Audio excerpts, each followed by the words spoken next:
السلام علیکم ورحمۃ اللہ وبرکاتہ۔ الحمد للہ رب العالمین والصلاة والسلام علی اشرف المرسلین سیدنا و مولانا محمد وعلی آلہ وصحابتہ اجمعین، اما بعد۔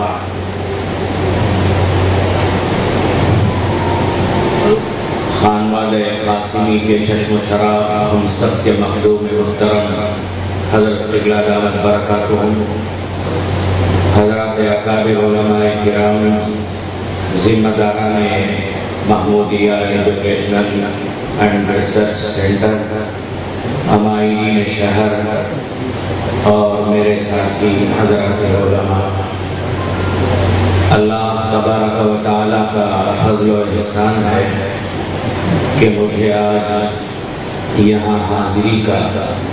اور ان بزرگ علماء کی نصیحتوں کو سننے کا اللہ نے مجھے شرف عطا فرمایا ہے۔ میں سند یافتہ حضرات علماء سے جنہیں آج اعزاز سے نوازا گیا ہے ان کی خدمت میں مبارکباد پیش کرتا ہوں، اور انہیں جو وراثت ملی ہے حضرات انبیاء کی، اس پر اپنی خوشی کا، مسرت کا، شادمانی کا، فرح و سرور کا اظہار کرتا ہوں۔ رسول اللہ صلی اللہ علیہ وسلم نے ارشاد فرمایا ہے، العلماء ورثۃ الانبیاء، انبیاء کے وارث ہیں، انبیاء کے جانشین ہیں۔ انبیاء نے جو کام کیا وہ کام حضرت علماء کو انجام دینا ہے، اور وارث کا ترجمہ کیا گیا ہے کہ وارث اس کو کہتے ہیں جو اصل کا کام بھی کرے اور اصل کی فکر بھی رکھے۔ عزیز علماء، میں آپ سے گزارش کرتا ہوں کہ حضرات انبیاء کو جس مقصد کے لیے اور جس مقصد کے لیے دنیا میں روانہ کیا گیا، اللہ کی جو منشا تھی، جو ارادہ تھا اللہ کا، اس ارادے کی تکمیل کے لیے حضرات انبیاء تشریف لائے تھے۔ خالق کے ساتھ مخلوق کا رشتہ جو ٹوٹ چکا تھا اور دونوں کے درمیان جو خلا پیدا ہو گیا تھا، اس خلا کو پاٹنے کے لیے، اس خلا کو دور کرنے کے لیے، اہم فریضے کو انجام دینے کے لیے اللہ نے حضرات انبیاء کو مبعوث کیا گیا۔ آپ حضرات علماء، آپ وارثین انبیاء، آپ نائبین پیغمبران، آپ کے لیے بھی یہی فریضہ ہے۔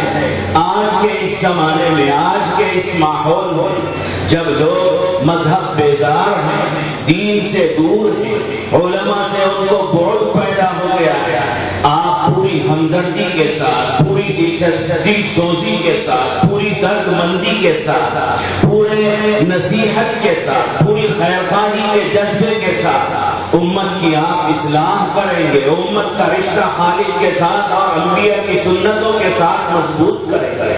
آپ کے اندر وہی درد مندی ہونی چاہیے، وہی اخلاص ہونا چاہیے، وہی نصیحت و خیرخواہی کا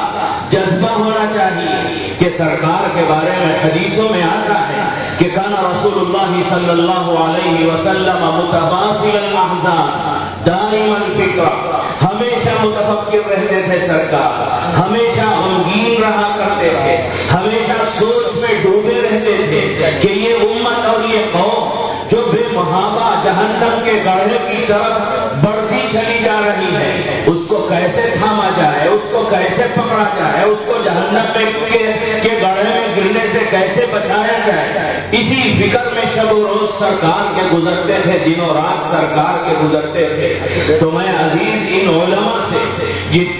جنہیں خصوصی امتیاز اس معنی کر بھی حاصل ہے کہ وہ آج کے ماحول کے مطابق، آج کی فضا کے تقاضے کے مطابق، آج کی ضرورت کے مطابق، آج کے مقتضیات کے مطابق اپنے آپ کو انہوں نے ڈھالنے کی کوشش کی اور آج کی زبان حاصل کرنے کی انہوں نے کوشش کی۔ میں انہیں مبارکباد دیتے ہوئے یہی گزارش کرتا ہوں کہ آپ اپنے نائبین انبیاء اور وارثین پیغمبران ہونے کا صحیح ثبوت امت کے سامنے پیش کریں اور پوری ہمدردی کے ساتھ، پوری دل سوزی کے ساتھ امت کو راہ راست پر لانے کی کوشش کریں۔ انہی دو باتوں کے ذریعے سے اپنی گفتگو کو ختم کرتے ہوئے، اکابر علماء سے معذرت کرتے ہوئے، ذمہ داران ادارہ کا شکریہ ادا کرتے ہوئے اپنی گفتگو کو ختم کرتا ہوں۔ وآخر دعوانا الحمدللہ رب العالمین۔ السلام علیکم ورحمۃ اللہ وبرکاتہ۔